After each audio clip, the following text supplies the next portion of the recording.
సర్పంచుల పదవీకాలం ముగియడంతోనే ప్రభుత్వ ఆదేశాల మేరకు ఈ నెల 2 నుంచి బాధ్యతలు చేపట్టిన ప్రత్యేక అధికారులు గ్రామ ప్రజల మన్ననలు పొంది గ్రామ పంచాయతీల అభివృద్ధిలో కీలక పాత్ర పోషించాలని నాగర్ కర్నూలు జిల్లా స్థానిక సంస్థల అదనపు కలెక్టర్ కుమార్ దీపక్ అన్నారు.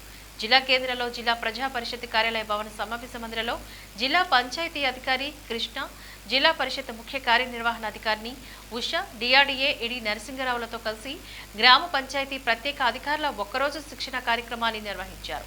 పంచాయతీరాజ్ చట్టంపైన ప్రత్యేక అధికారులకు అవగాహనను కల్పించారు.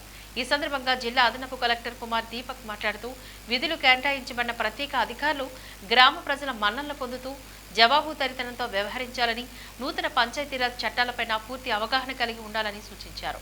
పారిశుద్ధ్యం, నర్సరీ, త్రాగునీరు, విద్యుత్ దీపాలు, మురుగు కాలువలు, అంతర్గత రహదారుల నిర్వహణపైన ప్రత్యేక దృష్టి సారించాలని తెలియజేశారు.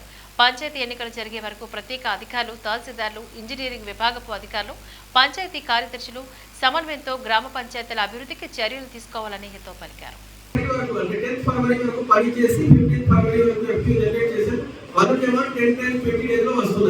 కానీ ఎవరైనా అప్డేట్ మేలో చేస్తారు, వాళ్ళకి 10 మంత్స్ పడుతున్నాయి. వాళ్ళు చెప్తారు నాకు డబ్బు రావట్లేదు. క్లియర్గా చెప్పాలి, టైం బౌండ్ లో చేస్తే మాత్రం డబ్బు వస్తాయి.